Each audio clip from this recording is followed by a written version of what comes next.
जुगाटो ये मूवी एक delivery boy की कहानी पर बेस है जिसकी लाइफ में बहुत सारी प्रॉब्लम आती है और अंत में वो उन्हीं प्रॉब्लमों के बीच में अपनी खुशियां ढूंढ लेता है।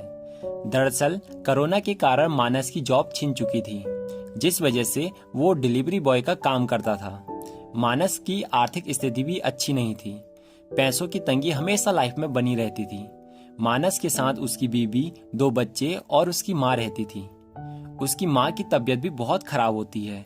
वो बिस्तर से उठ भी नहीं पाती है। मानस की पत्नी का नाम प्रतिमा होता है। वो भी घर चलाने में उसकी मदद करती है। वो दूसरों के घर में झाड़ू पोछा करती है।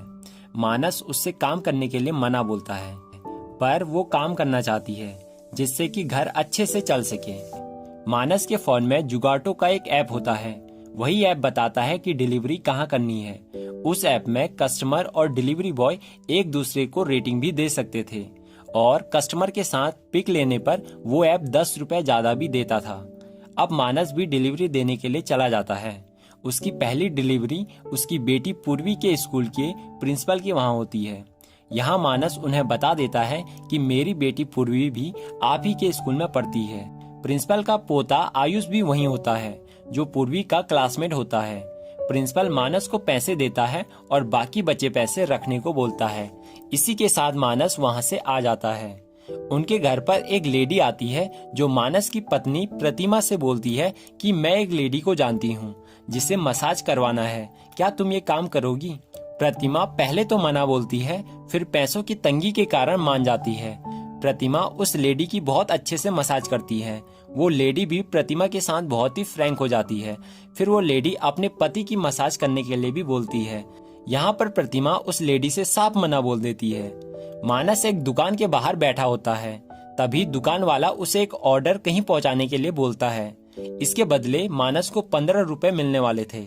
मानस भी मान जाता है क्योंकि उसकी लाइफ में पैसों की बहुत कमी होती है।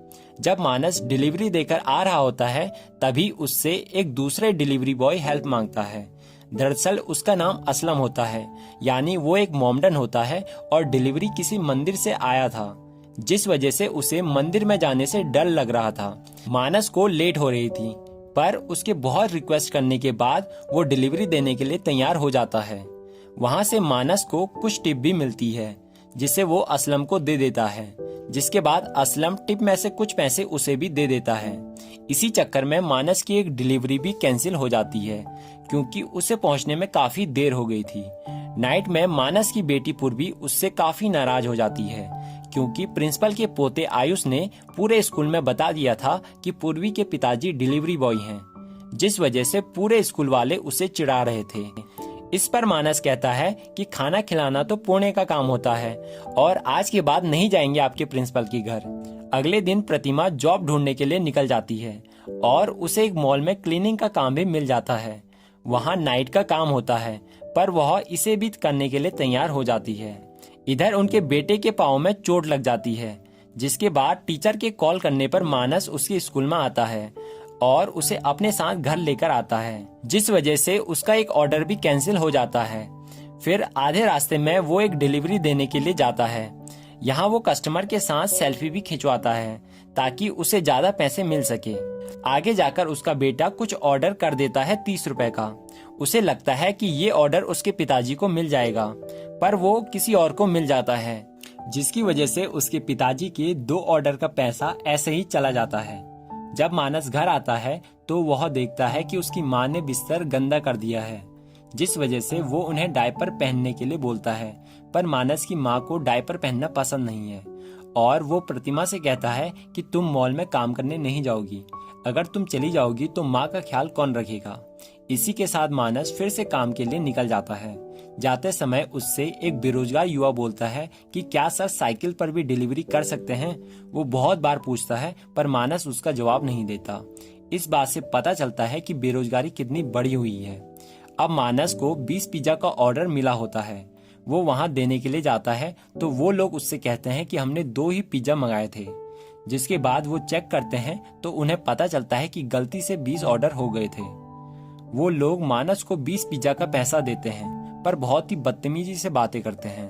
वो मानस से भी एक दो पिज्जा अपने घर पर ले जाने के लिए बोलते हैं, पर मानस नहीं लेकर जाता और उनके छुट्टे पैसे भी वही रख देता है और वहां से निकल जाता है, जिस वजह से वो लोग उसे बैड रेटिंग दे देते हैं।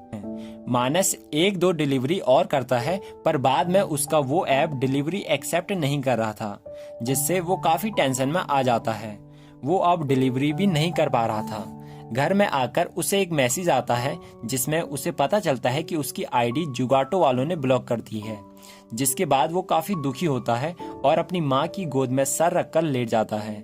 फिर अगली मॉर्निंग उसकी पत्नी को भी पता चल जाता है कि उसकी आईडी ब्लॉक कर दी है, पर वह मानस से कुछ भी नहीं बोलती।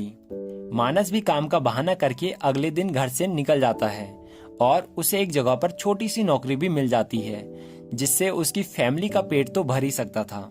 पर मानस एक बार फिर से डिलीवरी बॉय की जॉब पाने के लिए अपनी कंपनी में जाता है। वो कंपनी वालों को बताता है कि किसी ने मेरी झूठी कंप्लेंट की है, हमने शराब नहीं पिया था बल्कि उन्होंने जो शराब पिया था।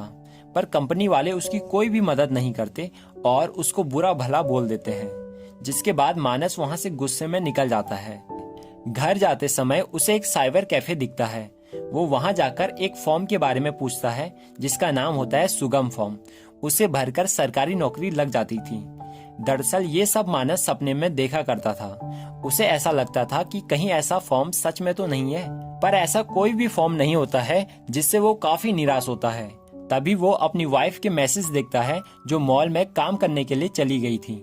मैसेज में लिखा था कि हम काम पर जा रहे हैं, घर का सभी काम भी कर दिए हैं, बच्चे खाना गर्म कर देंगे और आप खा लेना, और हो सके तो गुस्सा थूक देना।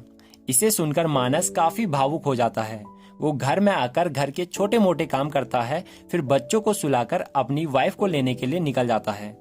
जब वो वहां जाता है तब तक उसकी वाइफ का काम भी पूरा हो चुका था, जिसके बाद वो अपनी वाइफ को बाइक में बैठाकर स्टेशन की तरफ निकल जाता है, क्योंकि उसकी वाइफ को बाइक में बैठकर ट्रेन के साथ रेस लगाना बहुत पसंद होता है। उसकी वाइफ भी ये सब देखकर बहुत ही खुश होती है। फिर वो ट्रेन के साथ रेस लगाते हैं और लाइफ की सारी प्रॉब्लमों को छोड़कर उस खुशी के पल को अच्छे से जीते हैं। ये सब कुछ हमारी लाइफ के साथ भी होता है। अभी की बात करें तो आज भी हमारी लाइफ में प्रॉब्लम है। आज से पहले भी हमारी लाइफ में प्रॉब्लम थी और आगे फ्यूचर में भी रहेंगी। क्यों ना इन प्रॉब्लम्स को गले लगाकर लाइफ में आगे बढ़ें और छोटी से छोटी खुशी को खुलकर जिए। यही सब ये मूवी हमें सिखाती है। तो मैं आपका दोस्त सचिन नेगी आपसे विदा लेता हूँ और किसी नए मूवी के साथ मिलने का वादा करता हूँ। तो अगर आपको वीडियो थोड़ी भी अच्छी लगी हो तो वीडियो को एक लाइक और चैनल को सब्सक्राइब जरूर करें। मिलते हैं किसी नए वीडियो के साथ, तब तक के लिए बाय बाय।